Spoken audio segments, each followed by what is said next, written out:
Hi, in this video, I'm going to talk about disabling STP, spanning tree, which you should not do, and what can happen when there's a broadcast frame.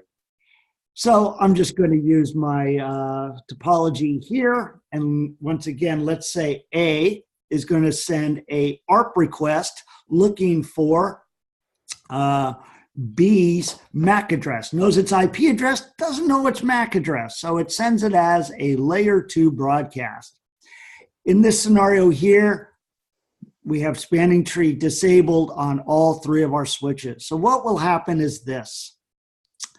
The broadcast is sent to switch 1, which receives the broadcast, says, oh, okay, I got a layer 2 Ethernet broadcast. I flooded out all ports except the incoming port. So I send it out those 2 ports. Switch 3 gets it down here, and it's going to do the same. Flooded out all ports except the incoming port. Okay, so here we go. Switch 2 is going to receive this broadcast here, send it out all ports except the incoming port, right? But don't forget about this broadcast coming from switch 1. So it's going to receive the broadcast. Switch 2 will receive the broadcast on FA02, flood it out all ports but the incoming port. Can you see what's happening here? So look, everybody's getting it.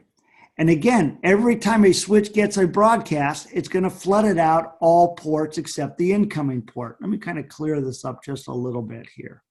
Okay, so we had initially the broadcasts coming like this.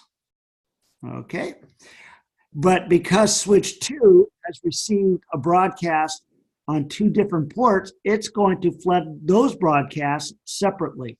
So this broadcast that it gets on this port, it will flood it out all ports. And the broadcast it got on this port, it will flood it out all ports. The same thing's going to happen for all these other switches. Switch 1, switch 3. What's going to happen is going to be a continually flooding of broadcasts by all 3 switches. And again, this will bring down your network faster than you can see a spanning tree. Not just the problem with the network, but all these devices here on your network are getting multiple broadcasts, and they're being duplicated upon duplicates upon duplicates. And it not only brings down the network, but also will bring down your devices. So definitely spanning tree is something you do not want to disable.